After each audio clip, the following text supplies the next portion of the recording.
Okay, picture this. Out of absolutely nowhere, the internet just goes dark. We're talking up to 100,000 people knocked offline at the exact same time. Calls drop, screens freeze, pure panic sets in. So, what happens next? How on earth does a single technician out in the field even begin to handle a crisis of that magnitude? Well, welcome to This Explainer. Today, we're stepping into the incredibly high-stakes, fast-paced world of network fault localization. We're going to look at exactly how technicians track down those invisible errors, navigate massive infrastructure, and ultimately, restore the digital heartbeat of an entire city. Okay, let's dive into this. We're going on a literal escalation journey today, starting from the physical cables all the way to the brain of the internet. We'll be covering the anatomy of the backhaul, troubleshooting the middle mile, the backhaul latency test, entering the network core, diagnosing core failures, and finally, the rules of escalation. So Part 1, Anatomy of the Backhaul.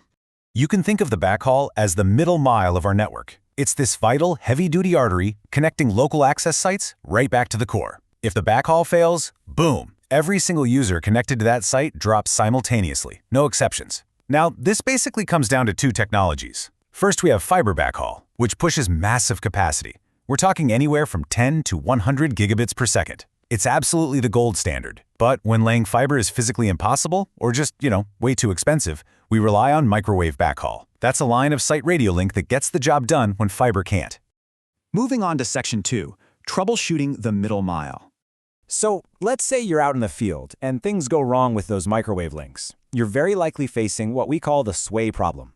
Basically, high winds or even a super minor structural shift can knock a dish off-center by just a tiny fraction of a degree. As a technician, your very first clue is going to be an increased bit error rate, or you might see a signal level low alarm. So, what's your move? You grab a telescope or an alignment tool and you physically realign that dish until it hits the target decibel level. But here is the golden rule. Do not touch the internal hardware. It's a physical positioning issue, right? Not a broken radio.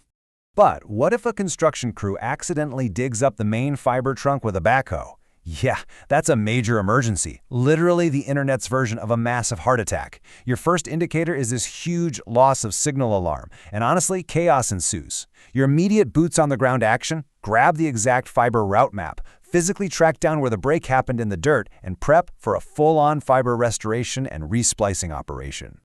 Now here's a bit of a twist. Not all faults are physical. Sometimes you're going to run into capacity congestion. This is when users report terrible speeds during peak hours, but magically, everything runs perfectly at 3 a.m. Look, this just means the backhaul pipe is completely full. There is zero hardware to fix here. Save your time. You just need to report this straight to the planning team so they can upgrade the bandwidth, maybe add some microwave channels or upgrade the fiber ports. That brings us to Section 3, the backhaul latency test. There's a well-known saying in the industry that goes, backhaul is the silent killer of network quality. And I really want to emphasize this, because a site might look absolutely perfect physically while it's secretly choking traffic behind the scenes. It is incredibly elusive to the untrained eyes. So how do we actually catch this silent killer? Simple, a ping test. If a user complains about slow internet, you ping the gateway at the core. If that latency comes back higher than 50 milliseconds, your backhaul is struggling. If it's low, the problem is somewhere else entirely. Pro tip here. Always run this end-to-end latency check before you even think about committing to climbing a physical tower. And listen, we absolutely cannot ignore safety out there. If you're diagnosing microwave backhaul, you must hold a tower climbing certification. Never attempt dish alignment in high winds. And please beware the invisible danger, microwave radiation. These transmitting dishes emit high-intensity RF energy. We're talking enough to literally cook tissue if you stand directly in front of a live dish. No joke.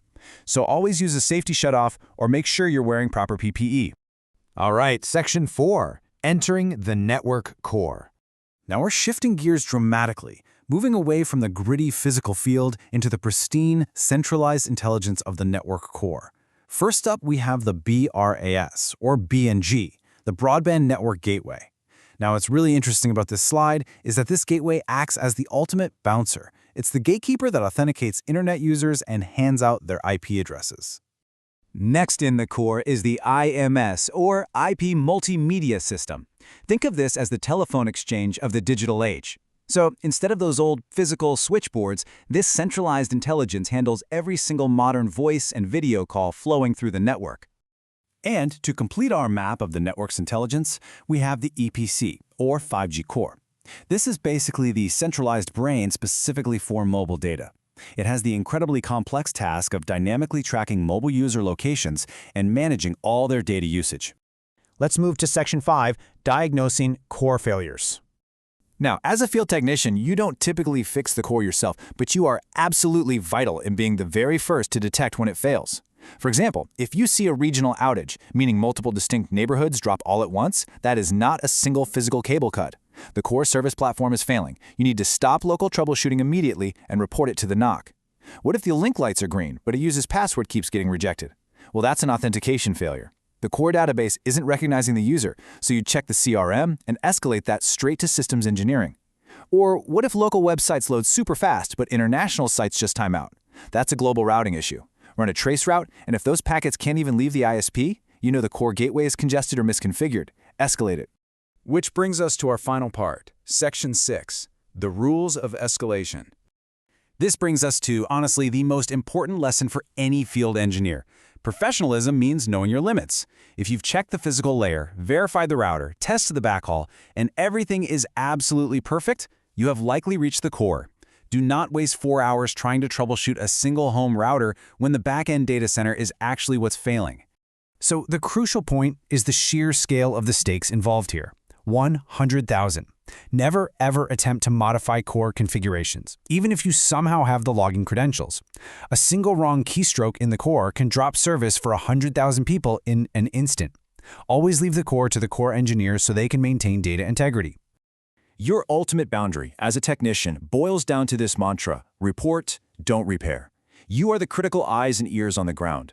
When a massive nationwide issue hits, your highly accurate, localized report is literally the most valuable tool those core engineers have to fix the overarching problem. We've tracked the fault from a swaying microwave dish out in the elements all the way to the pristine, centralized digital brain of the network. It is an incredibly dynamic ecosystem. So I'll leave you with this final thought.